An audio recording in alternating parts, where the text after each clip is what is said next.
వీర్య కణాలు వృద్ధి చెందడం కోసం వివిధ రకాలైనటువంటి ఫార్ములాలు తెలుసుకోవడంలో భాగంగా ఒక ఫార్ములా గురించి మనం తెలుసుకోవడం జరిగింది. ఇప్పుడు రెండవ ఫార్ములాగా మరొక ఔషధాన్ని ఎలా తయారు చేసుకుని సద్వినియోగం చేసుకుని ఆ సమస్య నుంచి బయటపడవచ్చో తెలుసుకోబోతున్నాం. ఈ ఫార్ములా తయారీకి కావాల్సిన పదార్థాలు రెండే రెండు. గత అనేక వీడియోల్లో కూడా ఈ పదార్థాలన్నీ కూడా మీరు చూసే ఉంటారు. చాలా సులువు తయారు చేసుకోవడము, వాడుకోవడం చాలా సులువు. అదేవిధంగా ఆ యొక్క సమస్య నుంచి బయటపడడం కూడా చాలా సులువుగా ఈ యొక్క ఔషధాలు ఈ యొక్క ఫార్ములాను తయారు చేసుకుని వాడుకోవడం వల్ల మనం సులువుగా ఆ యొక్క సమస్య నుంచి బయటపడవచ్చు. మొట్టమొదటి పదార్థం అశ్వగంధ చూర్ణం. బాగా నిదానంగా రాసుకోండి. అశ్వగంధ చూర్ణం. ఈ అశ్వగంధ గడ్డలు మనకు మార్కెట్లో దొరుకుతాయి. అశ్వగంధ చూర్ణం కూడా మనకు మార్కెట్లో దొరుకుతుంది. తెలుగులో పెన్నేరు గడ్డలు అనేటువంటి పేరుతో పిలుస్తుంటారు అనమాట. ముఖ్యంగా మగవారికి సంబంధించినటువంటి ప్రత్యుత్పత్తి వ్యవస్థకు సంబంధించినటువంటి, అదేవిధంగా సంతానానికి సంబంధించినటువంటి లైంగికపరమైనటువంటి సమస్యలకు సంబంధించినటువంటి ఏ ఇబ్బందులైనా భారతీయ వైద్య విధానంలో మొట్టమొదటి మూలికగా ఈ యొక్క అశ్వగంధ గురించి చెప్తుంటారు అనమాట. అంటే అశ్వగంధ అన్ని రకాలుగా అనేక రకాలైనటువంటి అద్భుతమైన ప్రయోజనాలు ముఖ్యంగా మగవాళ్ళలో కలుగజేసేటువంటి పరిస్థితి, ముఖ్యంగా ఇలాంటి పరిస్థితుల్లో మంచి ప్రయోజనం కలుగజేసేటువంటి పరిస్థితి ఉంటుందన్నమాట. ఈ యొక్క అశ్వగంధను 5 నుంచి 7 సార్లు స్వచ్ఛమైనటువంటి ఆవు పాలతో శుద్ధి చేసేసి మనం వాడుకోవడం వల్ల ఫలితాలు మరింత శీఘ్రంగా సత్వరమే వెంటనే కలిగేందుకు అవకాశం ఏర్పడుతూ ఉంటుంది. మరి చాలా తక్కువ కంపెనీ వాళ్ళు అడపాదడపా ఎక్కడో కొంతమంది ఇలాంటి తయారు చేసే వాళ్ళు ఉన్నారు. కానీ మరి ఎక్కువ శాతం కంపెనీలు యాజ్ యూజువల్గా మనకు ఈ యొక్క అశ్వగంధ చూర్ణాన్ని మనకు విక్రయిస్తున్నారనమాట. మరి వీలైతే ఆవు పాలతో శుద్ధి చేసినటువంటి అశ్వగంధ చూర్ణము మీరు సమీపంలో ఉన్నటువంటి వైద్య నిపుణులను సంప్రదించి విచారించి తయారు చేసుకుని వాడుకోవచ్చు. లేని పక్షంలో ప్రామాణిక కంపెనీ వాళ్ళు తయారు చేసేటువంటి ఇలాంటి అశ్వగంధ చూర్ణం వాడుకున్నా సరిపోతుందన్నమాట. కాబట్టి ఆవు పాలతో శుద్ధి చేసినటువంటి అశ్వగంధ చూర్ణం, ఇలాంటి అశ్వగంధ చూర్ణాన్ని ఒక 100 గ్రాములు తీసుకోండి. మీకు ఔషధం తయారు చేసి చూపించేందుకు ఇక్కడ కొద్దిగా మాత్రమే కలపడం జరుగుతుందన్నమాట. 100 గ్రాములు తీసుకోవాలి. అలాగే రెండవ పదార్థంగా ఉసిరిక చూర్ణం. ఉసిరిక చూర్ణం కూడా మనకు మార్కెట్లో దొరుకుతుంది. ఆమ్ల చూర్ణం అనేటువంటి పేరుతో మనకు మార్కెట్లో దొరుకుతూ ఉంటుందన్నమాట. ఈ యొక్క ఉసిరిక చూర్ణాన్ని కూడా ఒక 100 గ్రాములు తీసుకోవాలి. అంటే అశ్వగంధ చూర్ణము ఒక 100 గ్రాములు తీసుకోవాలి.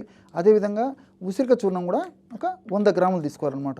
ఈ విధంగా రెండు పదార్థాలు కలపడం వల్ల 200 గ్రాముల ఔషధం మనకు రెడీ అయిపోతుంది అనమాట. ఈ 200 గ్రాముల ఔషధం మనకి ఇంచుమించు 40 రోజులకు సరిపోతుంది. ఈ 40 రోజులు అయిన తర్వాత మరలా ఇదే పద్ధతిలో తాజాగా ఔషధాన్ని తయారు చేసుకుని మరలా వాడుకుంటూ ఉండాలన్నమాట. మరి ఈ విధంగా క్రమం తప్పకుండా కొన్ని నెలల పాటు ఈ యొక్క ఔషధాన్ని ఈ పద్ధతిలో తయారు చేసుకొని వాడుకోవడం వల్ల సమర్థవంతమైనటువంటి ఫలితాలు కలుగుతాయి. ముఖ్యంగా అశ్వగంధ చూర్ణంలో ఈ శుక్రకణాలని బాగా వృద్ధి చేసేందుకు, శుక్రకణాల నాణ్యతను పెంచేందుకు వివిధ రకాలైన రసాయన పదార్థాలు అంటే విత్తనాలు, విత్తనాలైడ్స్, సోమ్నిఫెరిన్ అనేటువంటి రసాయన పదార్థాలు ఉన్నాయి. అదేవిధంగా అంతేకాకుండా అశ్వగంధ చూర్ణంలో ఉన్నటువంటి వివిధ రకాలైన రసాయన పదార్థాల యొక్క ప్రభావము టెస్టోస్టిరాన్ కూడా పెంచుతుందన్నమాట. ఎప్పుడైతే మగవారిలో టెస్టోస్టిరాన్ అనేటువంటి హార్మోన్ ఉత్పత్తి పెరుగుతుందో అప్పుడు లైంగికపరమైన కోరికలు పెరగడమే కాకుండా మరి శుక్రకణాల నాణ్యత, అదేవిధంగా శుక్రకణాలు లోపాలు లేకుండా ఉండేందుకు, శుక్రకణాలు బాగా అభివృద్ధి చెందేందుకు కూడా ఈ యొక్క అశ్వగంధ చూర్ణంలో ఉన్నటువంటి వివిధ రకాలైన రసాయన పదార్థాలు ఉపయోగపడతాయి. మరి ఈ పద్ధతిలో మనం అశ్వగంధ చూర్ణాన్ని వాడుకోవడం వల్ల ఫలితాలు చాలా ఆశాజనకంగా ఉండేటువంటి పరిస్థితి ఏర్పడుతుంది. అదేవిధంగా ఉసిరి పొడిలో కూడా ఎలాజిక్ యాసిడ్, కెఫిక్ యాసిడ్, క్యాంఫరాలు ఇలాంటి అనేక రకాలైన రసాయన పదార్థాలు మరి ప్రత్యక్షంగా పరోక్షంగా ఈ మగవాళ్ళలో వీర్యకణాలు బాగా పెరిగేందుకు, వీర్యకణాల సమర్థత పెంచేందుకు కూడా చాలా అద్భుతంగా ఉపయోగపడుతుంది. అంతేకాకుండా ఇందులో ఉన్నటువంటి విటమిన్ సి కూడా వీర్యకణాల ఉత్పత్తికి చాలా చక్కగా ఉపయోగపడుతుంది. వీర్యకణాల నాణ్యతను బాగా ఉండేందుకు కూడా ఈ ఉసిరిలో ఉన్నటువంటి విటమిన్ సి చాలా చక్కగా ఉపయోగపడుతుంది అన్నమాట. మరి ఇది కూడా ఒక 100 గ్రాములు తీసుకోవాలి. ఈ రెండు పదార్థాలు బాగా కలపడం వల్ల చెప్పాను కదా 200 గ్రాముల ఔషధం తయారైపోయిందని.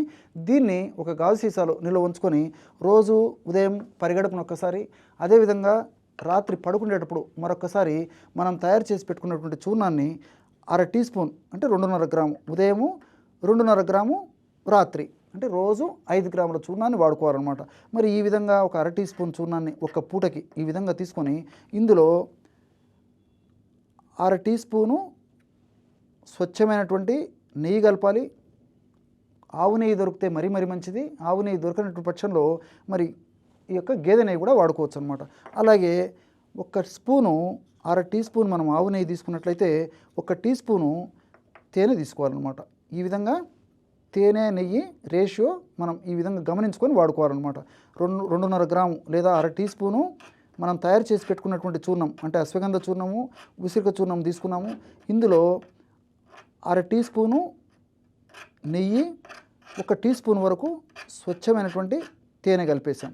ఈ విధంగా కలపడం వల్ల వీర్య కణాలను పెంచేటువంటి బ్రహ్మాండమైనటువంటి ఔషధం రెడీ అయిపోయింది. ఈ విధంగా తయారు చేసుకున్నటువంటి ఔషధాన్ని ప్రమాణంగా సేవించేసేసి చప్పరించేసి వీలైతే 1 కప్పు గోరువెచ్చని పాలు సేవిస్తుండాలి. ఈ విధంగా క్రమం తప్పకుండా కొన్ని నెలల పాటు ఈ యొక్క ఔషధాన్ని సేవించడం వల్ల ఎలాంటి సైడ్ ఎఫెక్ట్స్ లేకుండా అన్ని సైడ్ బెనిఫిట్స్తోనే వీర్య కణాల నాణ్యత పెరుగుతుంది, వీర్య కణాల సంఖ్య పెరుగుతుంది, వీర్య కణాల్లో చైతన్యం బాగా వచ్చేటువంటి పరిస్థితి ఏర్పడుతుంది, చక్కటి వీర్య కణాల ఉత్పత్తి జరుగుతుంది. వీటన్నిటికి తోడు ఈ యొక్క పదార్థాల ప్రభావం చేత మగవారిలో లైంగిక సామర్థ్యం పెరిగిపోవడమే కాకుండా లైంగికమైనటువంటి కోరికలు కానీ లైంగికపరమైనటువంటి ఆసక్తి కానీ పెరిగేటువంటి పరిస్థితి ఏర్పడి మరి చక్కటి సంతానానికి అవకాశం ఏర్పడుతుంది. చక్కటి దాంపత్య జీవితాన్ని కూడా ఈ యొక్క ఔషధాలు సదా వారి దేహంలో ఉంటూ సదా కాపాడుతూ సదా వాళ్ళని రక్షిస్తూ ఉంటాయి.